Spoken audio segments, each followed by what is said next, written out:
So this session is about the body paragraph. So just like yesterday, writing persuasive essays is about persuading the reader to believe in what you believe, convince them to follow or understand your point of view. And you're doing this through logical arguments, you're doing it through emotional appeals. And as I said, whilst there is no specific way, there are a number of good practices when writing that will help you write more persuasiveness. So the important things about body paragraphs is that they are well structured. They have to be clear and logical in their organization. They have to follow the point, the main point. They have to have relevant information that develops and explains that main point so that it's appropriate evidence. And as you're writing an essay that is going to be marked, you must show that you can follow the task instructions and you'll understand the marking and make sure you keep on track in any persuasive essay, whether it's being marked or not. You must remain on track. So just, you would have seen this before in Year 7 probably. They often talk about the metaphor of an essay being a bit like a hamburger, with the introductory paragraph and the concluding paragraph being like the buns or the bread on each side, and in the middle you've got the body paragraphs, which are like the filling. They make them better, they make it more palatable, they make it easier to eat, they make it taste better. So in a 5-paragraph essay, first paragraph, the introduction, last paragraph is the conclusion, and there are 3 body paragraphs. Each of those body paragraphs must focus on one argument that supports your thesis, your main contention, and that is called the main point. So, the main point. It is the purpose of that body paragraph. You don't write 3 or 4 things in it, you write one and then you back it up. It must be clearly stated in the point of view that supports what you are saying. The main point then has to be supported with arguments. They can be emotional, they can be logical, examples and evidence. They can form a variety of different things, but they have to back up your point. They have to illustrate the reason why you've made that point, why you put that in as important. So remember, a 5-paragraph persuasive essay should have 3 main points. The 3 main points should always support the thesis. If your example doesn't illustrate your point of your article, don't use it. So the topic sentence has to clearly state the purpose of the paragraph. Each body paragraph should begin with a topic sentence. The topic sentence may or may not restate the thesis, but it always backs up the central argument. It may not use exactly the same words, it might use similar words, but it always backs up the central argument. The goals when writing a persuasive essay are to be clear, direct, and forthright about your purpose, what you think. So make sure your everything you write in your body paragraphs does that. So going back to the example we used yesterday about school uniforms, students should not have to wear school uniforms because they limit the student's ability to express their individuality. Now that does 2 things. It restates the thesis that wearing school uniforms is out of date, and then in the green is the main point of this paragraph. This paragraph is going to argue about uniforms not allowing students to be individuals. And all your examples and all your evidence will relate to that. So, body paragraph supporting details are arguments, examples, descriptions that justify, explain, and develop your main points. They may be statistics. They may be an observation, but they must specifically respond to the topic sentence of the paragraph. And you also, it's not a shopping list. You may have 3 great ideas that you want to do to support this particular main point, but you've got to make sure your writing skills are developed enough so it is a coherent message. So there are a number of little things you can do to add to your sentences so it doesn't sound like a shopping list. It sounds like a coherent argument put together in a way that really flows well. So these are some of the phrases that you could use when you're writing your examples or your evidence. So you've got your main point, you've put your idea there. What I mean by this is, another way to say this would be, this example connects to my argument because the reason I say this is, to put it another way, blah, blah, this shows that it's important because, for example, is the simplest one. These are all phrases that help your supporting details, your examples and your evidence to flow into each other, to link up. Some more of these. Depending on what you want to do, there are different things you can use. If you want to illustrate a point, add more detail, add more description. For instance, for example, specifically in particular, namely, such as and like. Just like Kingswood College, where all students are allowed to, we should. So you're illustrating your point.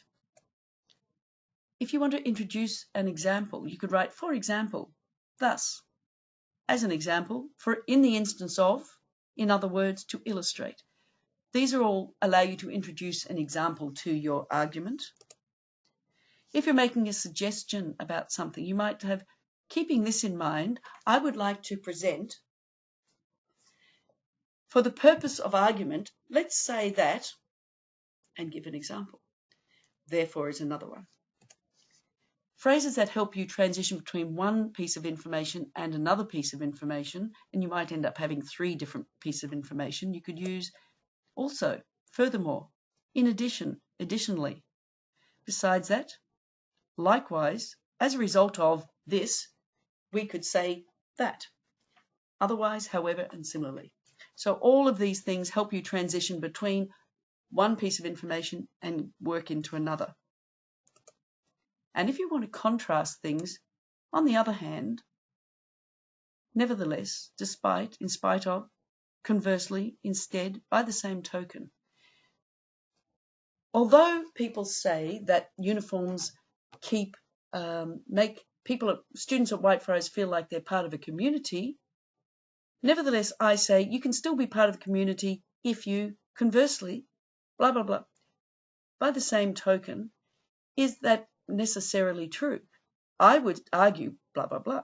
So you can, off the top of my head, you can argue a way of contrasting one point with another point, or one example. And if you're debating, in a debate, someone puts an opposite argument to yours, you can lead from that. And the last is phrases to conclude or summarize, so that your last sentence where you're summarizing and going over and drawing together the information in your body paragraph, you might use with this in mind, as a result of, because of this, for this reason, and so on. In short, in conclusion. In conclusion is used a lot, and it's fairly pedestrian. If you can, try and think of another way of saying it. So linking and making a connection. This is the final sentence in your body paragraph. This is the sentence where you have to, just like in Teal, where you have topic, sentence, evidence, examples, linking back. In a persuasive essay, you've got your persuasive point, you've evidence and examples. You have to link back to your main argument. So you have to connect up. You have to summarize and connect back to the overall contention. So, as I said, don't forget, once you've come up with your main points, you created your persuasive examples, there is no point in simply turning around and leaving it there. You can't allow the reader to make up their own minds. It's not, you are persuading them. You have to lead them to the final conclusion. If you're persuasive, you are telling them what they need to know, not the other way around. So I'm trying to think of an analogy for this. Perhaps you could think about it as in a court case. And say it's a criminal case where there's been a murder.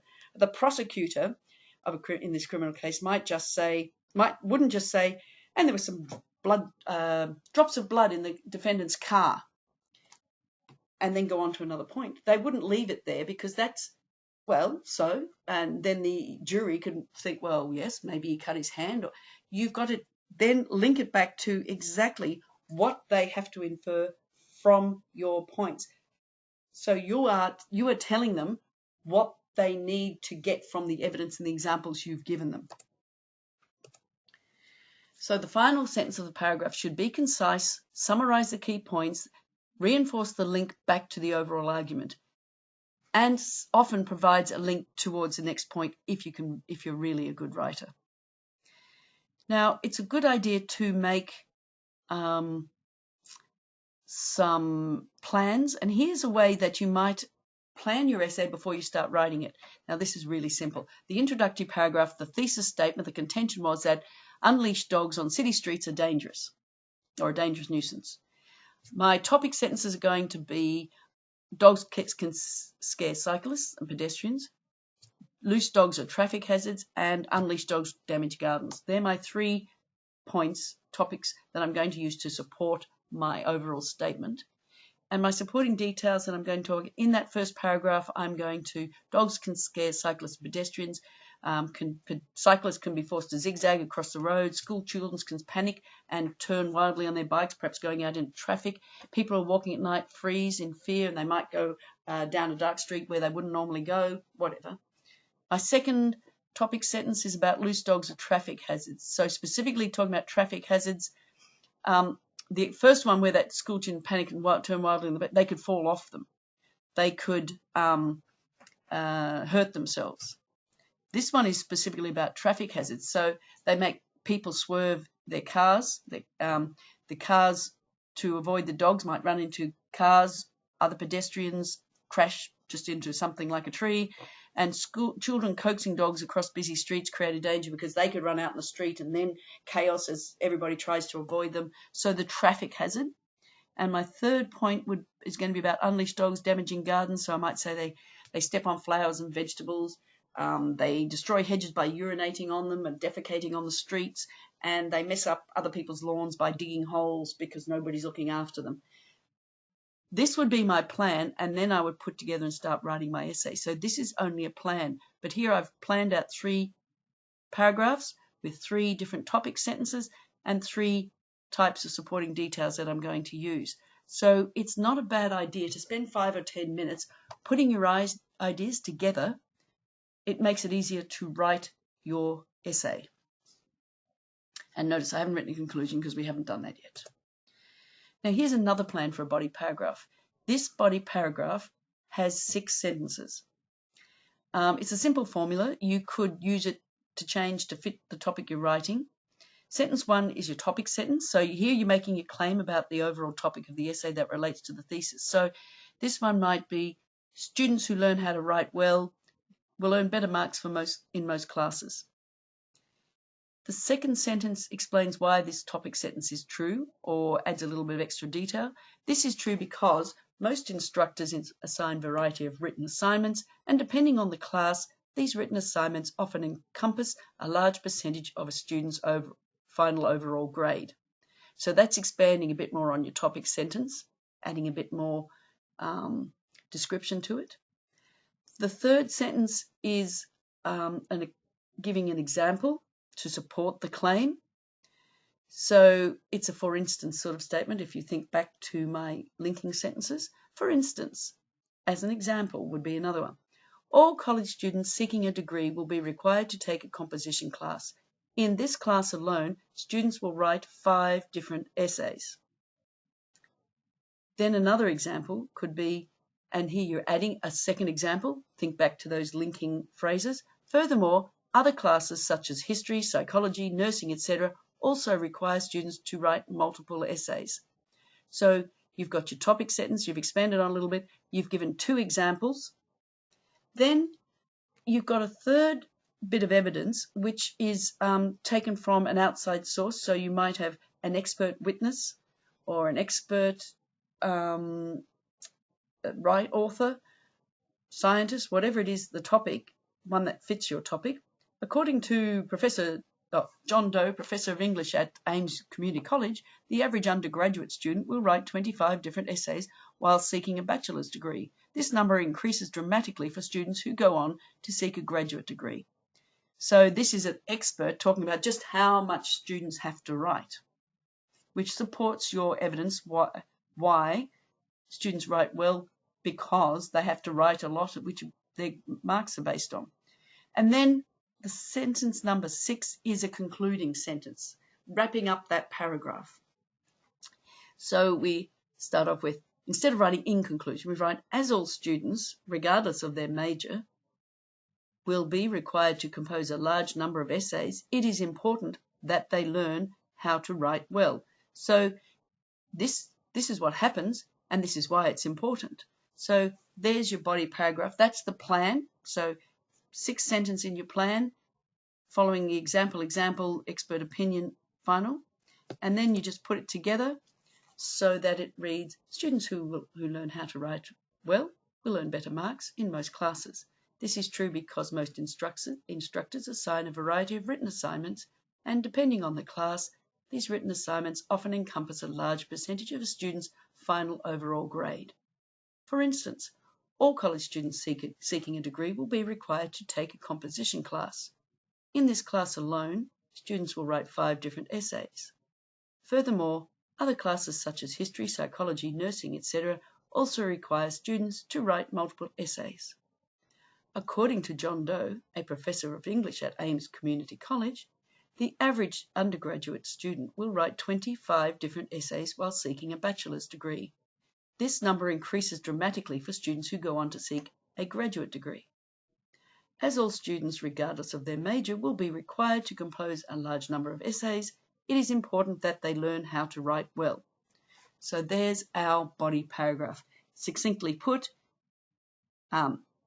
it doesn't stray off the topic. Some of the sentences are broken down a bit so they read a bit better. The introductory sentence and the concluding sentence allied together, and the evidence supports. So the key factor in writing a body paragraph is A, have a topic sentence that is easily understood. Support it with specific detail, giving examples that provide specific information, and then conclude the paragraph by reinforcing the original claim and summing up what you have argued. So here's some tips. Print out a first draft of your essay or put it into, say, a OneNote, and use highlighter to mark out topic sentences. Make sure they are clear so the reader can see very clearly and easily what you are going to be arguing. Make sure they accurately present what is in your paragraph. If your topic sentence and your examples don't match up, you are going to have to change something. Now, if the rest of the paragraph all argues one thing, but your topic sentence doesn't quite cover it, change your topic sentence. If some of your evidence doesn't back it up, maybe you need to find other evidence. And a few more tips or things to note. Your body paragraph should follow the path set forth in your thesis statement, your contention. In your introduction, remember you would have had 3 points, 3 signposts. Each body paragraph follows on from those signposts. Primary support composes the most important points to support your primary thesis. Strong primary support is specific, detailed, and relevant to the thesis. This is the examples and the evidence. A plan or pre-writing helps you determine the most compelling evidence, primary support. Evidence can include facts, judgments, testimony, personal information. Reliable sources might be experts. You could quote someone from newspapers, magazines, journals, books, encyclopedias, or first-hand testimony. A topic sentence has to present 1 point only, and it is 1 point related to your overall thesis or contention. The information has to support that point. So all the information in the body paragraph is about that point. Okay, so that is everything you need to know about writing a good body paragraph.